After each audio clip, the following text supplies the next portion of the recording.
Alright, in this video I'm going to take a 1960 Gretsch 6125 that I found on eBay. I'm going to strip it down.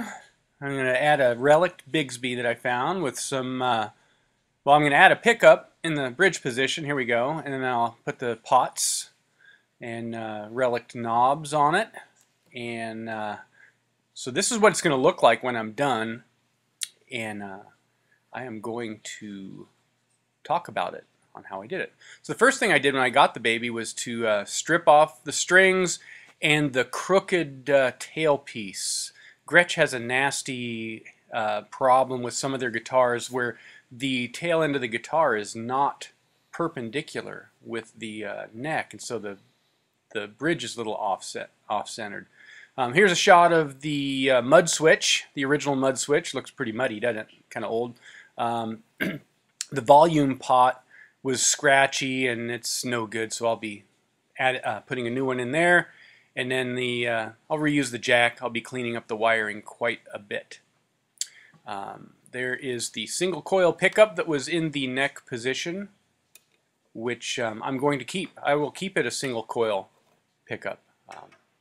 So here's the guitar with the Bigsby on it. I did that very first. I had to shim the back end of the one of the screws to straighten it out, and there you can see the pencil marks of where I'm going to cut the bridge pickup in, and I'll be doing that shortly, but I'll fast forward taking the strings back off so we can have a look here at exactly where that bridge pickup's going to be. I picked up a TV Jones Powertron Plus is what I'm going to put in the bridge. I'll keep the neck as a single coil for some bluesy stuff. Here's my handy dandy Dremel tool. Instead of using a router, I seem to have more control hacking up guitars with this thing. And you know, it takes quite a while to get it just the way you want it. So I sped things up quite a bit here. So you can see the bracing. This particular guitar does not have any kind of trestle bracing. It is braced from the back to the front.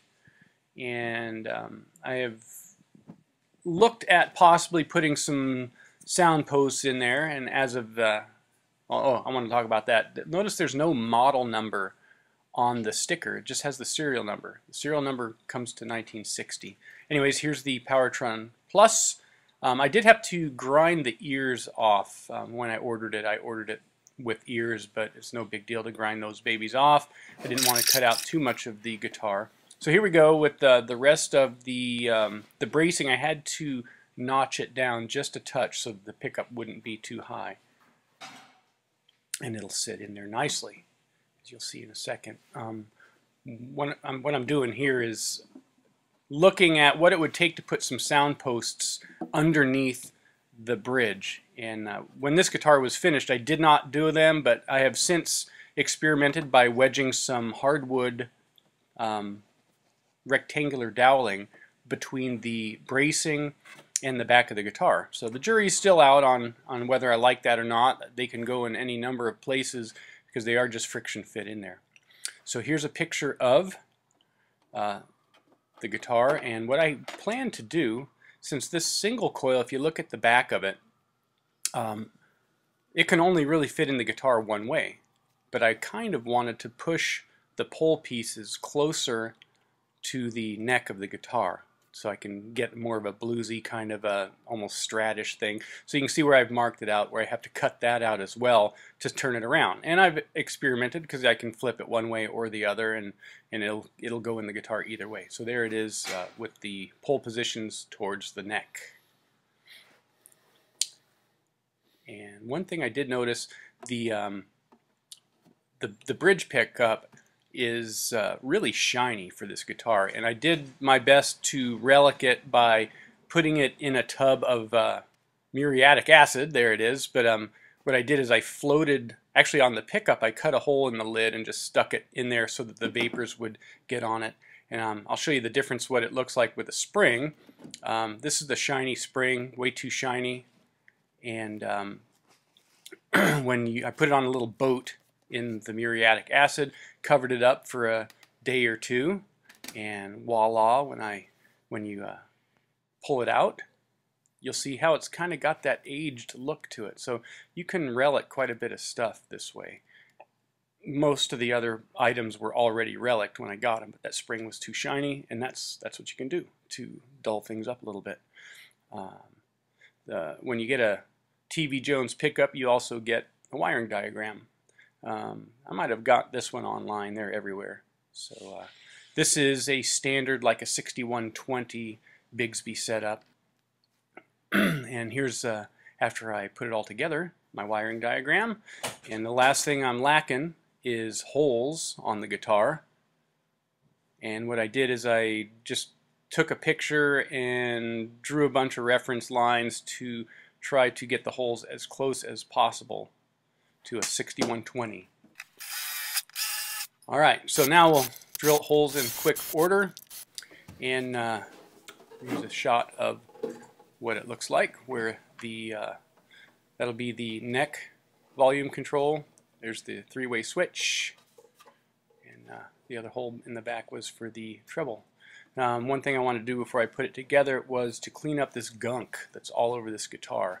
And there is the main ingredient in lighter fluid, which is not in front of me, so I can't tell you what it is, but lots of articles.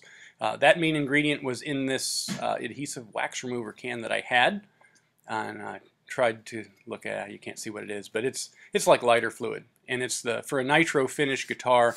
It's what's recommended to take off gunk without taking off the nitro finish. And there is a shot of, I know it looked easy, but man, it was hard to scrub that stuff off. It didn't come off very easily. So I left a lot of the old nastiness on this guitar because I was too lazy to clean it up. One of the more unfun parts of doing a project like this is fishing in all the stuff.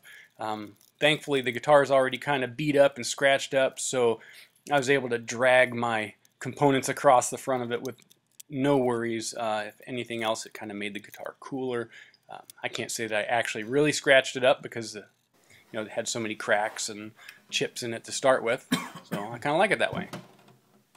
So here we go. We got the that's the bridge volume control, the neck volume control, and what do we got? I have the three-way switch and the mud switch up yonder, and she's ready to put things back together now.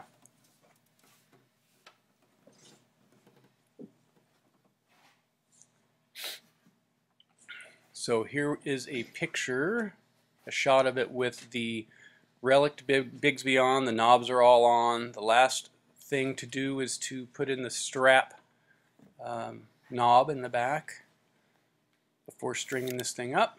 So there we go. And done. And here's a picture of what it looked like when it was finished, top to bottom, minus the pick plate, because I did not get a pick plate with this guitar, but I did order one from somebody on eBay that I'll show you here in just a sec. So this guitar is in really good shape, aside from it being kind of a lot of wear and tear on it, which I like. It's one of the reasons I bought it.